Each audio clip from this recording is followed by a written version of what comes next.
Bike ઘરમાં રાખવી કેટલી સહી ને કેટલી સલામત છે તે તો હવે જોવાનું રહ્યું, કારણ કે જ્યારથી ઇલેક્ટ્રોનિક બાઇકનો ટ્રેન્ડ આવ્યો છે ઘરમાં અને બાઇકમાં આગ લાગવાના કિસ્સા પણ ધીમે ધીમે વધી રહ્યા છે। એવો જ એક કિસ્સો હાલ સુરતથી આવી રહ્યો છે। સુરતના ઘોડદોડ રોડ વિસ્તારનો આ એક કિસ્સો છે। ઘોડદોડ વિસ્તારમાં મહારાણા પ્રતાપ રોડ ઉપરના લક્ષ્મી પાર્ક સોસાયટીમાં એક ઘરમાં ઈ બાઇકને ચાર્જમાં મૂકવામાં આવી હતી। ચાર્જમાં મૂક્યા દરમિયાન આ ઈ બાઇકમાં બ્લાસ્ટ થયો હતો। બ્લાસ્ટની સાથે આ એક નાનકડી આગે વિકરાળ સ્વરૂપ લીધું હતું। ઘરમાં રહેલા સિલિન્ડરમાં આ આગ પહોંચી અને સિલિન્ડરના લીધે સિલિન્ડરમાં પણ બ્લાસ્ટ થયો હતો। ઘરમાં રહેલા લોકો ગંભીર રીતે દઝાયા છે। 5 લોકોનું રેસ્ક્યુ કરવામાં આવ્યું છે, જેમાં 2 લોકો ખૂબ ગંભીર રીતે દાઝી ગયા છે।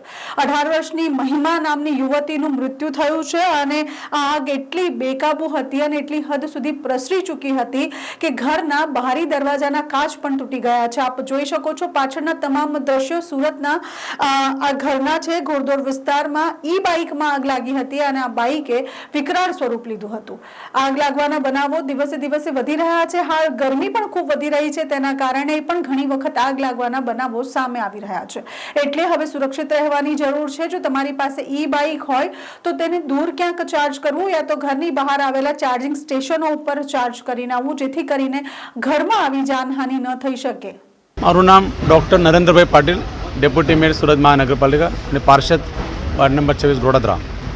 પ્રાથમિક માહિતીના આધારે ઘટના એવી બની છે કે નીચે પાર્કિંગમાં એક્ટિવા ગાડીની ચાર્જિંગ ચાલતી હતી અને ચાર્જિંગનું રાતભર પૂર્ણ નાઇટ ચાર્જિંગ રહી ગઈ એને કારણેથી આગ લાગી અને આ સવારે 5-6 વાગે આગ લાગી।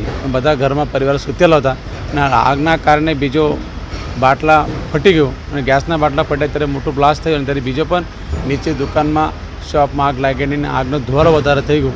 એના કારણે આપણે એક દીકરીની જાન ગુમાવી છે અને પરિવારના એક વ્યક્તિને ઈજા પણ થઈ છે। હું અત્યારે જ મારા સાથી કોર્પોરેટર અલકાબેન, વર્ષાબેન, મારા પ્રમુખ શૈલેષસિંહજી, સોસાયટીના પ્રમુખશ્રી, એમની સાથે મુલાકાત લઈને જે દોલારામભાઈ છે એમની સાથે સંવાદ કરીને એમની પ્રકૃતિને ખુશ કરી સારી તબિયત છે, પરંતુ દુઃખ છે કે દીકરીની જાન ગુમાવી છે અને આ આગના કારણે થોડીક ખૂબ મોટું દુઃખદ અસર મારા વિસ્તારમાં આ પરિવારજનને થઈ છે।